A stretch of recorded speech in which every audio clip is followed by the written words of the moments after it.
Hello friends, welcome to my channel. അപ്പോൾ ഞാൻ ഇന്ന് വന്നേക്കുന്നത് നമ്മുടെ ബീൻസ് മെഴുക്കുവരട്ടിയുടെ റെസിപ്പിയുമായിട്ടാണ്. ഇത് നല്ല ടേസ്റ്റിയാണ്, അതേപോലെ തന്നെ വളരെ എളുപ്പമാണ് ഉണ്ടാക്കാനും. അപ്പോൾ നമുക്ക് ഇത് എങ്ങനെ ഉണ്ടാക്കുന്നതെന്ന് നോക്കിയാലോ. അപ്പോൾ നമുക്ക് നമ്മുടെ ബീൻസ് മെഴുക്കുവരട്ടി ഉണ്ടാക്കാൻ തുടങ്ങാം.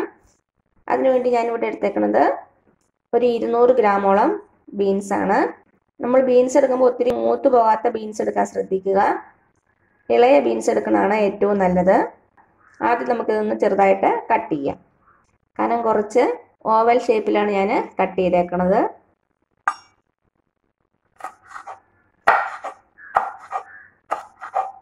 അപ്പം ഞാനിതെല്ലാം ഒന്ന് കട്ട് ചെയ്യട്ടെ. ഇതാ നമ്മുടെ ബീൻസ് എല്ലാം ഞാൻ ചെറുതായിട്ട് കട്ട് ചെയ്തു. കട്ട് ചെയ്യുന്നതിന് മുമ്പ് നന്നായിട്ട് വാഷ് ചെയ്യണം കേട്ടോ.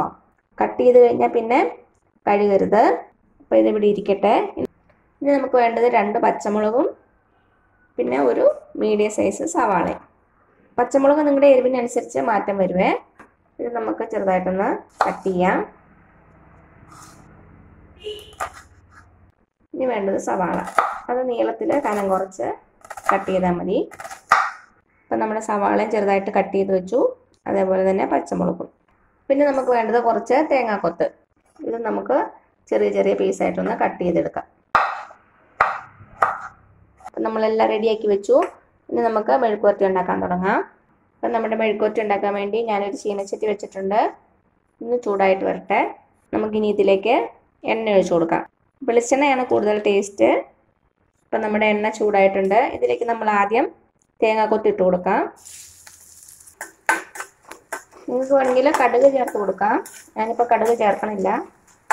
നമ്മുടെ തേങ്ങാക്കൊത്ത് ചെറുതായിട്ടൊന്ന് കളറ് മാറണം. ലൈറ്റായിട്ടൊരു ഗോൾഡൻ കളറാകണം. അതുവരെ കഴുകി കൊടുക്കാം. അപ്പോൾ നമ്മുടെ തേങ്ങാക്കൊത്ത് റെഡി ആയിട്ടുണ്ട്. നമുക്ക് ഇനി ഇതിലേക്ക് ഒരു തണ്ട് കറിവേപ്പില. ഇനി ഇതിലേക്ക് നമ്മൾ കട്ട് ചെയ്ത് വെച്ചിരിക്കുന്ന ബീൻസും സവാളയും പച്ചമുളകും എല്ലാം കൂടെ ചേർത്ത് കൊടുക്കാം.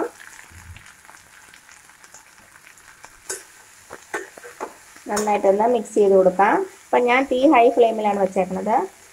ഒരു 2-3 മിനിറ്റ് നമുക്ക് ഹൈ ഫ്ലെയിമിൽ വെച്ച് നന്നായിട്ടൊന്ന് ഇളക്കി കൊടുക്കാം.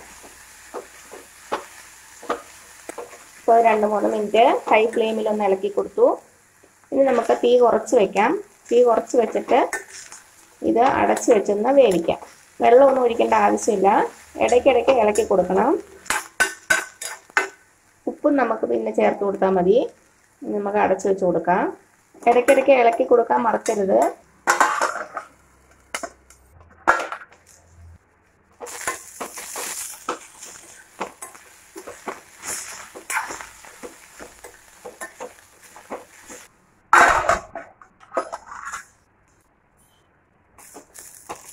നമ്മുടെ ബീൻസ് ഓൾമോസ്റ്റ് റെഡി ആയിട്ടുണ്ട്. നന്നായിട്ടൊന്ന് വാടി വന്നിട്ടുണ്ട്. ഇനി ഇതിലേക്ക് നമുക്ക് ആവശ്യത്തിനുള്ള ഉപ്പ് ചേർത്ത് കൊടുക്കാം. നന്നായിട്ട് മിക്സ് ചെയ്ത് കൊടുക്കുക. അതേപോലെ തന്നെ കുറച്ച് മഞ്ഞൾപ്പൊടി. ഉപ്പും മഞ്ഞൾപ്പൊടിയും ചേർത്ത ശേഷം നന്നായിട്ടൊന്ന് മിക്സ് ചെയ്ത് കൊടുത്തു. ഇനി നമുക്ക് 2 മിനിറ്റ് കൂടി ഒന്ന് അടച്ചു വെച്ച് കൊടുക്കാം. ലോ ഫ്ലെയിമിൽ തന്നെയാണ്. അപ്പം 2 മിനിറ്റ് കഴിഞ്ഞിട്ടുണ്ട്. നമുക്ക് ഓപ്പൺ ചെയ്യാം.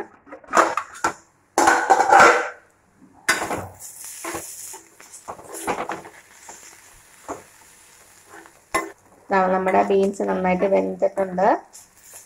ഇനി നമുക്ക് തീ ഓഫ് ചെയ്യാം. എന്നിട്ടൊരു സെർവിങ് പാത്രത്തിലേക്ക് മാറ്റാം. അപ്പം ഇത്രയേ ഉള്ളൂ നമ്മുടെ ടേസ്റ്റി ആയിട്ടുള്ള വളരെ എളുപ്പത്തിലുള്ള ബീൻസ് മെഴുക്കുവരട്ടി. എല്ലാവരും ഒന്ന് ട്രൈ ചെയ്ത് നോക്കണേ. എന്നിട്ട് അഭിപ്രായങ്ങളൊന്നും അറിയിക്കാൻ മറക്കരുത്. അപ്പം നിങ്ങൾക്ക് ഈ വീഡിയോ ഇഷ്ടമായാലും താഴെ കാണുന്ന ചുമന്ന സബ്സ്ക്രൈബ് ബട്ടണിൽ ഒന്ന് പ്രസ് ചെയ്ത് സപ്പോർട്ട് ചെയ്യണേ. അപ്പോൾ അതിന് തൊട്ടടുത്തൊരു ബെല്ലൈക്കൻ വരും. അതും കൂടെ പ്രസ് ചെയ്ത് ഓൾ എന്നുള്ള ഓപ്ഷൻ കൊടുക്കുക. ഇനി പുതിയ റെസിപ്പി ആയിട്ട് വരുന്നവരേക്കും thank you so much. By.